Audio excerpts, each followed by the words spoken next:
ሰላም ናይ ዩቲዩብ ቻናል ተኸታተልቲ ከመይ ኢኹም ድሓንዲኹም ኣለኹ ኣነ ኣምላኽ ይመስገን ደሕና እየ ከም ሰላም ዘለኽዎ ሰላም ክትህሉ ናይ ኩሉ ግዜ ተምኒተይን ጸሎተይን እዩ ሎማዓልቲ ኸዓ ብሓድሽ ቪድዮ ሒዘልኩም መፅእ እኒአኹ ቅድሚ ናብታ ቪድዮ ምባልኩም ላይክ ሸር ሳብስክራይብ ምግባር ከይትርስዑ ኢኹም ክቡራት ኣሕዋተይ ነዚ ትገብሩለይ ሓጎስ ካብ ልቢ እየ ንስገብሩለይ ሓገዝ ካብ ልቢ እየ ዘመስግን ሽምበኣር ሎማዓልቲ ሓንቲ ማሃሪት ዝኾነት ፅሕፍቲ ሒዘልኩም መፅእ እኒአኹ ካብ መጀመርያ ክሳብ መጨረሻ ምሳይ ፀንሑ ክትመረኩም ከዓ ተስፋ ይገብር ሽምበኣር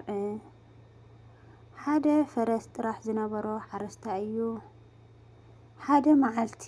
ፈረሱ ካብ ገዝኡ ሃዲሙ ንበረኻ ጠፍኦ እሞ ኩሎም እቶም ጎረባቢቲ መፅኦም ፈረስካ ከም ዝጠፍአ ሰሚዕና ንስኻ ድማ ሓዚንካ ኣለኻ ንሕና ድማ ክነፅናዕነዓካ መፂና በልዎ እቲ ሓረስታይ ድማ ኣይሓዘንኩን ንፅቡቐ እዩ ኢሉ መለሰሎም ድሕሪ ቁሩብ መዓልትታት እቲ ፈረስ ካብቲ ብዙሕ ወርቅን መዓድንን ዘለዎ ቦታ ተፃዒኑ ናብ ገዝኡ ናብቲ ሓረስታይ ተመለሰ እቶም ጎረባቢቲ ናብቲ ገዛ መፂኦም እንኳዕ ሓጎሰካ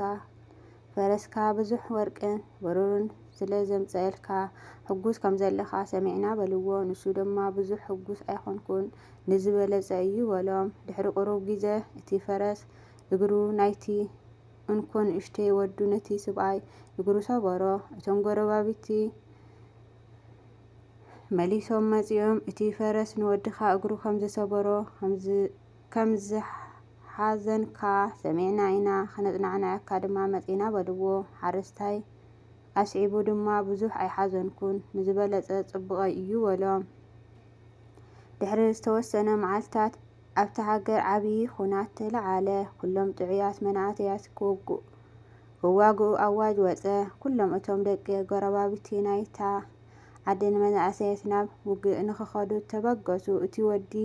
ሓረስታይ ግን ብሰንኪ እታ ዝተሰበረት እግሩ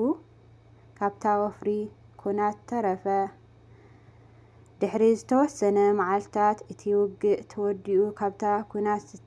ዝደሓነ ሓደ መንእሰይ እውን ኣይነበረን ኩሎም እቶም ጎረባቢቲ ደቆም ከም ዝተሰውኡ ተነገሮም እቲ ሓረስታይ ድማ ናብ ሰማይ ቆላሕ ኢሉ ብምኽንያት እግሪ ወደይ ስለዝሰበርካዮ የቐኒየለይ ጎይታይ ኢሉ ፈጣሪኡ ኣመስገነ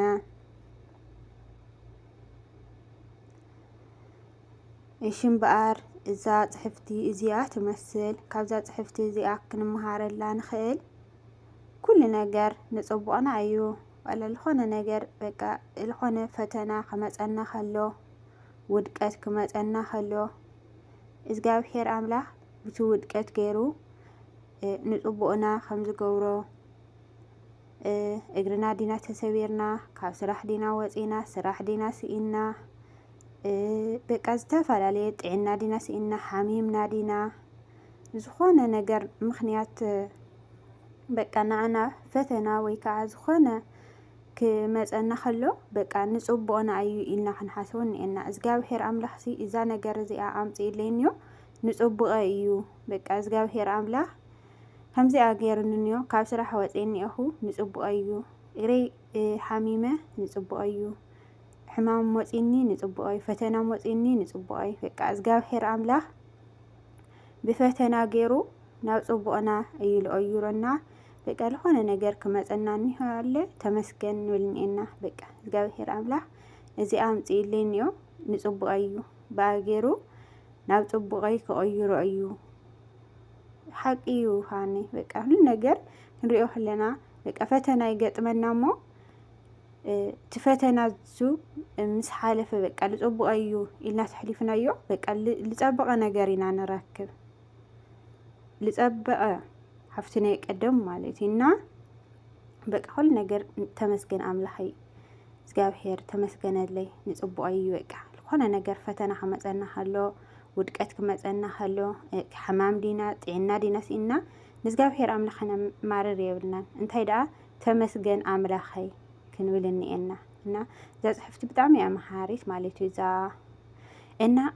ንዓይ ብጣዕሚ እያ ምሂራትኒ እውነት በቃ ኩሉ ነገር ንፅቡቕካ ምዃኑ እና ካብዛ ጽሕፍቲ ተምሂርኩም ክትኮኑ ተስፋ ይገብር ምህራትኩም ያውን ክስመረኩም እያ ሓምቲ ንዓይ ዝመሃረትኒ ማለት እዩ እና ኩሉ ነገር ንጽቡቕና እዩ ክቡራት ሓዋቲ ኣይንጨነቕ ኣብ እግዚአብሔር ኣምላኽና ንወከል እግዚአብሔር ኣምላኽና ካፍታ ነፍስና ንሓልየላና ንሱ እዩ ዝሓልየላና ሽምባር ለመዓልቲ እዛ ቪድዮ ከምዚኣ ትመስል ኣብ ዘለኹም ሰላም ፍቕሪ ቅሳነት ይምነየልኩም ባይ ባይ